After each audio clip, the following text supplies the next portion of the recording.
si me entienden. Por ejemplo, adelante, Reiniela. Pastor, una pregunta. Por ejemplo, pasa que yo soy yo siempre busco las cosas a la razón, ¿no? Lo que la razón me dice. Y por eso es que batalla mucho la fe conmigo, porque siempre busco la razón de las cosas y el por qué. Entonces, por ejemplo, yo veo que un niño a veces hace cosas indebidas porque quizás ve a los adultos hacerlo. Por ejemplo, no sé, el niño le pega a otro niño porque ve que uno quizás le pega a él, ¿no? Y ellos repiten el mismo patrón. Y por eso quizás los niños crecen o vamos creciendo y vamos incorporando como cosas malas o hábitos incorrectos en nuestras vidas. Pero el ser humano que venía creado por Dios, que venía perfecto, ¿verdad? Que venía perfecto, que venía sin ninguna, ¿cómo decir? Sin nadie de quien copiarse, de quien tomar un molde de una mala conducta, de desobedecer, de ser ambicioso, de ser avaricioso, de querer superar al Señor. ¿De dónde viene como que esa maldad maldad, digo, desde el punto de vista de que lleva a desobedecer a Dios de parte de ellos? Pues si Dios lo creó perfecto, ¿por qué ellos tuvieron? Ok, antes de responder tu pregunta, entendí perfectamente tu pregunta. Antes de responder tu pregunta, Milady creo que también iba a preguntar algo. Bueno, pastor, era más o menos lo mismo que está diciendo Reiniela. O sea, que eso, si perfectos, hay más de semejanzas a él, ¿de dónde vino la desobediencia? ¿Me entiende? ¿Por qué? Muy bien. ¿Por qué puso eso en nosotros, pues? Muy bien. Permitiendo que ocurriera todo el desastre. Muy bien, muy bien. Ustedes, yo les pasé a ustedes, déjenme buscarlo aquí rapidito, y se los voy a leer y después se los voy a explicar. Yo les puse en el último material que les envié, yo les puse un párrafo que decía, Dios creó un hombre, no un robot.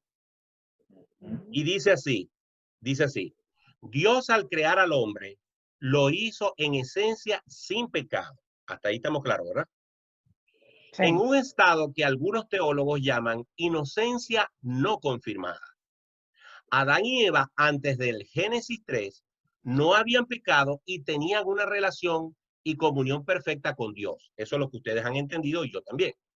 Sin embargo, entre los atributos que el hombre recibió, es un atributo, estaba el tomar decisión. Y cuando Dios lo condicionó para que no hiciese una sola cosa en particular, le dio libertad absoluta. Solamente le puso una sola cosa que no podía hacer. Sin embargo, el hombre voluntariamente, decidió hacer lo contrario a lo ordenado por Dios. En otras palabras, Dios no programó a Adán y a Eva para que le obedecieran automáticamente, sino que les dio la posibilidad de elegir hacer lo que Dios les decía o hacer lo contrario. Volvemos al punto de lo que les expliqué hace unos minutos. ¿Quiénes fueron los primeros que Dios creó? Los ángeles. Y cuando Él creó a los ángeles y los ángeles se vieron a sí mismos creados, yo me imagino que Dios les explicó para qué los había creado. Yo quiero que ustedes me adoren. Yo quiero que ustedes me glorifiquen. Pero esos ángeles también tenían la capacidad de tomar decisiones. De lo contrario, ¿cómo a Satanás se le ocurrió? ¿Cómo a Satanás se le prendió el bombillo de decir, ya yo estoy fastidiado de adorar a este Dios? Yo creo que yo también tengo derecho a tener mi propio cielo. Yo también quiero tener mi propia gloria. Ese fue el pecado de Satanás, su orgullo. ¿De dónde salió eso? No fue que Dios colocó el pecado, Dios le dio la posibilidad de contemplar las opciones y escoger hacer exactamente lo que ofendía a Dios. Eso es pecar. La palabra pecado significa errar al blanco. Dios nos ha dibujado el blanco para que acertemos, para que hagamos su voluntad, pero nosotros hemos decidido errar al blanco, es decir, hacer lo malo. Entonces, explicación de lo que ustedes me están preguntando. ¿De dónde salió el pecado? Del corazón del hombre que tenía delante de sí hacer lo bueno o hacer lo malo y escogió hacer lo malo. Más de eso no nos explica la Biblia. Más de eso yo no les puedo explicar. Básicamente, desde el principio estamos haciendo las cosas mal hechas. Bueno, fíjense que, y así es la vida cristiana. El apóstol, digo yo, perdón, Josué se paró frente al pueblo y les dijo, escogeos vosotros hoy a quién servir. Si a los dioses de los otros pueblos o al Dios que nosotros tenemos. Pero yo y mi casa serviremos al Señor. Ustedes ven lo que hacen. Es decir, la vida cristiana y la vida del ser humano es una constante decisión entre lo bueno y lo malo. Y Dios simplemente nos coloca en esa situación, pero la decisión al final es nuestra. Por lo tanto, los que creen en el libre albedrío, o seguir los caminos. Ya va, Néstor, tienen que guardar silencio, porque como ustedes no saben mutear su teléfono, cuando ustedes están hablando entre ustedes, que me parece maravilloso, yo los escucho, pero no es porque yo los escuche, sino que entonces se interrumpe la comunicación, ¿ok? Entonces, Disculpe. no hay problema, no hay problema. Entonces, básicamente lo que está sucediendo es que tenemos la posibilidad de elegir. Por eso, y más adelante lo vamos a ver cuando hablemos de la salvación, por eso existe una cosa que se llama la soberanía de Dios, que está manifestada en la elección de los que serán salvos, pero también existe la decisión del hombre. El hombre es responsable delante de Dios, y el hecho de que Dios sea soberano no quiere decir que él no sea responsable. Es un asunto en el cual se combinan, pero la explicación que yo le he encontrado es que Dios, dentro de su soberanía, me permite a mí tomar decisiones. Por ejemplo, voy a tratar de poner un ejemplo que espero que ustedes me puedan entender. Normalmente los padres están encima de los hijos para que estudien. Normalmente los padres están diciéndole, te pusieron tarea, no te pusieron tarea, etcétera, etcétera. En mi caso particular, yo vine a este país hace 2 años y medio con un solo hijo estudiando, es decir, todavía le tocaba terminar el high school, que se llama Martín Daniel, es mi hijo menor. Cuando él llegó, él entró al colegio un poco desfasado, con otro idioma que él no conocía, y los primeros meses para él fueron muy difíciles. Yo tomé la decisión de no presionarlo, sino que él solito fuera tomando el ritmo. Las primeras notas que me trajo eran terribles. Aquí las notas no son del 1 al 20, ni del 1 al 10, sino por letra. Y de las peores notas que hay es una F, de feo. Y las primeras notas de él eran D, E y F. Nosotros lo animamos, pero nosotros nunca lo presionamos. ¿Cómo comparo yo el libre albedrío dentro de la soberanía con esta situación? Bueno, que con el tiempo, mi hijo, dentro de ese apoyo que le dimos, pero al mismo tiempo le dimos libertad, él fue mejorando al punto de que hoy, casi 3 años después, sus notas están cerca de A, casi A+, casi lo máximo, ¿ok? En cuestión de 2 años y medio.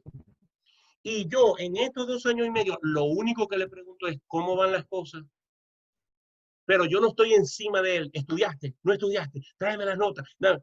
Yo decidí darle la libertad, la confianza, que él sienta que yo estoy confiando en él.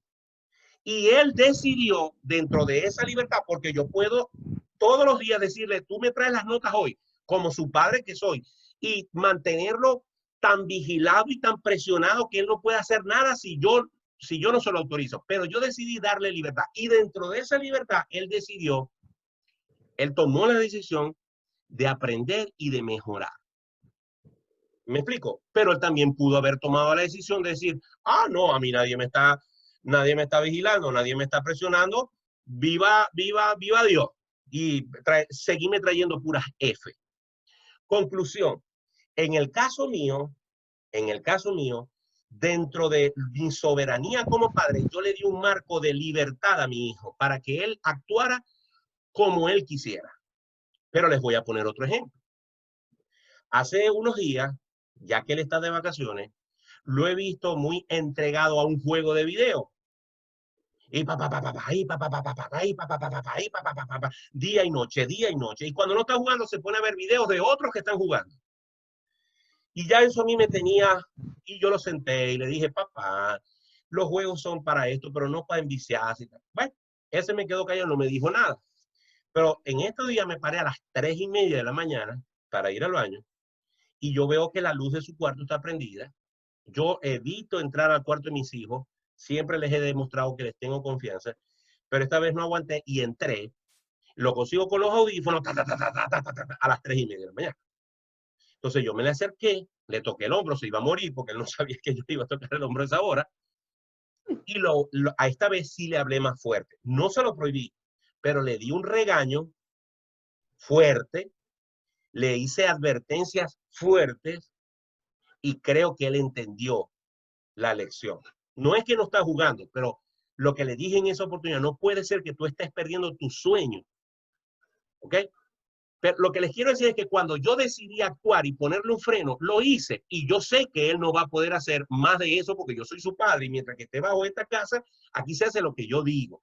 Pero dentro de los marcos de libertades que yo le doy, él toma decisiones. ¿Me están captando la idea? Claro, sí, pastor. Sí. Dios hizo el Edén y le dio al hombre libertad y le dijo, de esto no te vas a meter, pero de eso me voy a meter, dijo el hombre. Porque el orgullo de Eva y por supuesto lo que luego hizo con Adán, de llamarlo, el orgullo de ellos por ser igual a Dios los llevó a creerle más a Satanás que a creerle más a Dios. Pensaron más con esto que con el corazón. Y la Biblia dice que nosotros sobre toda cosa guardada debemos guardar nuestro corazón porque de él mana la vida. ¿Ok? Muy bien. No sé si hasta este punto hay otro comentario. Ajá, Reiniela. Sí, pero yo me acuerdo que el pastor Wilfredo una vez hizo como una pequeña comparación y él decía que para hacer una comparación con las relaciones de pareja, de esposos, por ejemplo, él dice, ¿qué prefieres tú? ¿Que tú tengas amarrado o encerrado a tu esposo en tu casa y por eso te sea fiel? ¿O que tú sepas que él va a salir y te va a seguir siendo fiel? O sea, ¿cómo prefieres tenerlo a la fuerza y que nunca te sea infiel o que tú le permitas darle libertad y saber de que él te sea fiel? ¿Qué prefieres? Entonces, yo me acordé de esa analogía y es algo así como que Dios nos hizo con todos los sentimientos, con todas las emociones, con toda nuestra alma, que es parte de lo que estamos viendo hoy, ¿no? Con todas esas emociones que el ser humano es creado y nosotros, para que nosotros tomáramos la decisión de amarlo o de no amarlo, de seguirlo o no seguirlo. Y yo creo que eso fue lo que pasó con Adán y Eva. No sé si es que no fue que decidieron no amarlo, simplemente decidieron, o sea, como dice usted, la parte del orgullo pudo más que el querer obedecer y agradar al Señor. Más o menos creo que por allí va la Y es idea. es muy importante que sepamos y recordemos que a Dios no lo tomó por sorpresa. A Dios no lo tomó por sorpresa el pecado de Adán y Eva. No fue que Dios hizo eso para probar el corazón. No, no, no. Dios sabía lo que iba a pasar. Por eso mi teoría de los ángeles, porque los ángeles sí no sabían lo que iba a pasar. No sé si me entienden. Sí, los ángeles del cielo están viendo la película. Ajá, ya Dios creó al hombre. Ahora viene Satanás, que era uno de nosotros, y lo va a tentar. ¿Qué va a pasar ahí? Dios sí sabía, pero los ángeles no.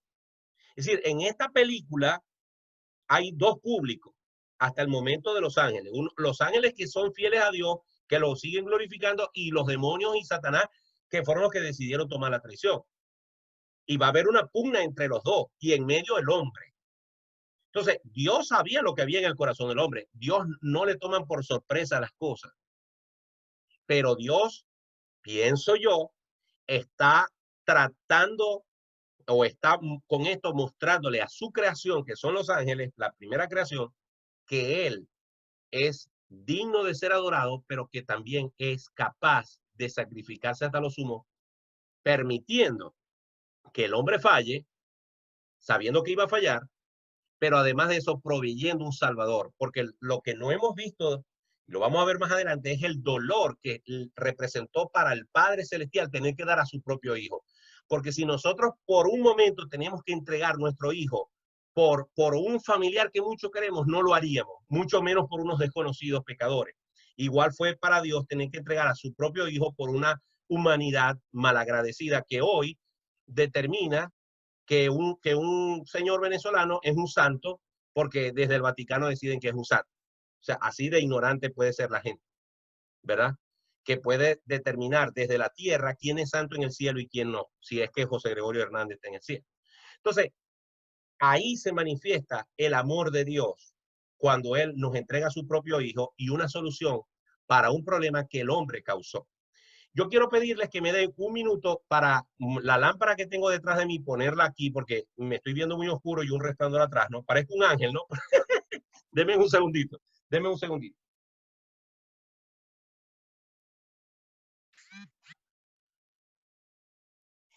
Se les cayó la comunicación a Indira ya, Maroa. Yo creo. ¿Será que se le fue la luz? Se les cayó el internet, está diciendo Indira. Qué chévere. Ojalá que le llegue. Ese va y viene, como las olas del mar. Pastor, yo le quiero decir algo. A ver, adelante. Sabe que hay muchas personas que somos, hay veces como cabezas duras o algo así, ¿no? Y se lo digo por un comentario que me hizo alguien a mí en un momento que estábamos hablando sobre este tema, y me dice que si todo era tan perfecto con Dios, que por qué, yo le expliqué lo que era el libre albedrío, que nos había dado voluntad para escoger, qué tal. Y esta persona me dijo que para qué hizo esto imperfecto, o sea, que no nos debió dar esto. Nos debió, o sea, que si nos iba a brindar un paraíso como tal, ¿para qué nos iba a poner a escoger entre lo que obedecer o no obedecer? ¿Sí me entiendes? Entonces ahí le entra uno como que, bueno, y entonces es que yo le después, respondo, no, yo le respondo, esa pregunta es buenísima, yo le respondo, perfecto, tienes razón. ¿Por qué lo hizo? Realmente no te lo puedo explicar, porque es lo mismo, le diría lo mismo que le estoy diciendo a ustedes. claro. Es una osadía que una pulga como yo quiera entender a Dios. Es como que si yo le tratara de explicar a una mosca qué es el Internet, valga la comparación. Claro. No puedo. Por eso se necesita de la fe. Pero pensando razonablemente, como Reiniela, que les gusta razonar, o a todos nos gusta razonar, Sí. la otra opción de que Dios no nos diera libre albedrío, ¿cuál era? Crear unos robots. Era la otra opción. Si no, es más, el libre albedrío es tan anterior al hombre que los ángeles tuvieron esa opción también. Y por eso es que existe de Satanás. Si no, nunca nos hubiéramos enterado de nada porque en el cielo hubiese habido siempre totalmente gloria y honra de parte de unos ángeles que eran unos robots. Por eso para mí, la creación del hombre, su caída y su salvación es consecuencia de lo que pasó en el cielo con Satanás. Yo no sé si terminan de captarme mi teoría. Ojo, esa es la teoría de Martín Portillo. No es una doctrina, ni estoy formando una iglesia, ni estoy diciendo que eso tiene base bíblica. La explicación que yo le consigo es que Dios creó a los ángeles con libre albedrío, uno de ellos se alzó, contaminó a otro pocotón, Dios los echó y a partir de ahí Dios decide crear un planeta, poner en escena a un hombre, darle la oportunidad, igual que a Satanás, de obedecerle o de desobedecerle. El hombre decide desobedecer, pero es que yo no les he terminado de contar la segunda parte de la historia o la tercera parte de la historia. ¿Cuál es? Pero no voy a entrar en detalle.